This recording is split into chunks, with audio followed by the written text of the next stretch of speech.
ಈ ಪ್ರಪ್ರಥಮವಾಗಿ ಚುಟುಕು ಸಾಹಿತ್ಯದ ವೇದಿಕಾಗೋಷ್ಠಿಯಲ್ಲಿ ಮಾತುಗಳನ್ನ ಆಡಬೇಕೆಂದೇಳಿ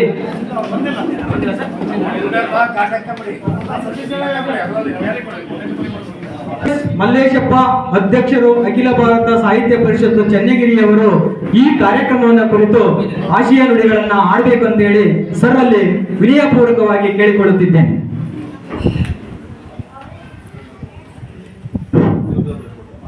ಎಲ್ರಿಗೂ ಶರಣಾರ್ಥಿಗಳು, ಬಂಧುಗಳೇ.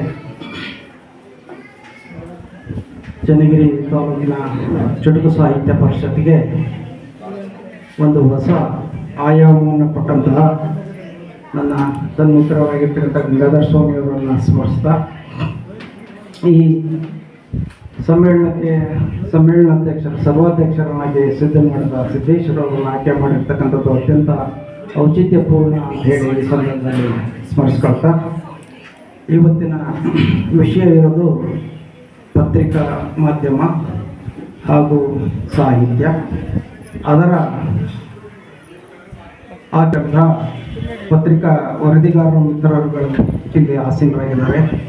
ಶ್ರೀ ಸತೀಶ್ ಪವಾರ್ ಅವರು, ಪ್ರಸನ್ನ ಕುಮಾರ್ ಅವರು ಹಾಗೂ ಎಲ್ಲ ಪತ್ರಿಕಾ ಬಂಧುಗಳಿಗೆ, ಸ್ನೇಹಿತರಿಗೆ ಮತ್ತೊಮ್ಮೆ ಶರಣಾರ್ಥಿಗಳನ್ನು ಸಮರ್ಪಿಸುತ್ತಾ, ಈ ಕಾರ್ಯಕ್ರಮದಲ್ಲಿ ಆಸೀನರಾಗಿರ್ತಕ್ಕಂಥ ಎಲ್ಲ ಸಾಹಿತ್ಯಾಸಕ್ತ ಬಂಧುಗಳೇ, ತಾಯಿಯಂದರೆ, ಮಕ್ಕಳೇ, ನಾನು ಮೊದಲಿಂದ ಹೇಳ್ಬೇಕಂದ್ರೆ ಭಾಷಣಕಾರ ಅಲ್ಲ.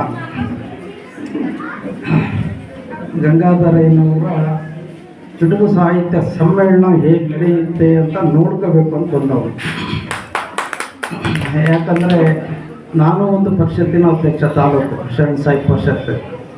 ನಮ್ಮಲ್ಲಿ ಸುಮಾರು ಒಂದು 15-20 ವರ್ಷ ಆಗಿರ್ಬೋದು, ಒಂದು ಬಾರಿ ಮಾತ್ರ ತಾಲೂಕು ಶರಣ ಸಾಹಿತ್ಯ ಸಮ್ಮೇಳನ ಆಗಿದೆ. ಅಲ್ಲಿಂದ ಸುಮಾರು ಒಂದು 15 ವರ್ಷ ಗ್ಯಾಪ್ ಆಗಿದೆ. ನಾನು ಅಧ್ಯಕ್ಷನಾಗಿ ಒಂದು 4 ವರ್ಷ ಆಗಿದೆ, ಇನ್ನೊಂದು ವರ್ಷ ಕಾಲಾವಧಿ ಇದೆ ನಮ್ಮದು.